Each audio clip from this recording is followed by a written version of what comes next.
येशू ख्रीष्टको अति उच्च नाममा यहाँहरू सबैलाई हार्दिक अभिवादन। प्रिय हो, 1 जनवरीको दिन मानिसहरू एक आपसमा नयाँ वर्षको शुभकामना आदान प्रदान गर्दछन् र नयाँ वर्षले तपाईँको जीवनमा सुख, समृद्धि र भरपुरी ल्याएको होस् भन्ने गर्छन्।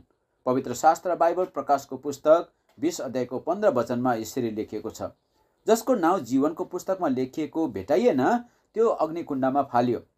यदि उसको नाम जीवनको पुस्तकमा लेखिएको छैन भने त्यस सुख, समृद्धि, भरपुरी र लामो आयुको अर्थ के भयो र?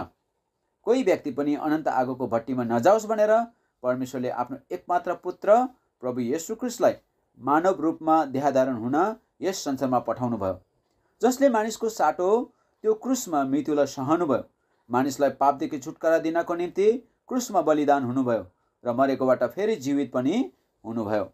त्यसैले प्रभु येशू ख्रीष्टसँग नै पापको क्षमा दिने अधिकार छ। त्यस जीवनको पुस्तकमा नाम लेखिनको निम्ति र पापको क्षमा वा उद्धार पाउनको निम्ति प्रभु येशू ख्रीष्टमा गएर मनदेखि प्रार्थना गर्नुपर्छ कि प्रभु येशू, म मेरो पाप स्वीकार गर्दछु।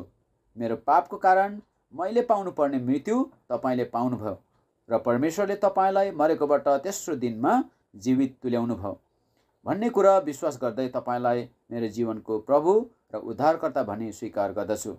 यस किसिमको प्रार्थना गर्न परमेश्वरले तपाईँलाई सहायता गर्नुभएको होस्। धन्यवाद।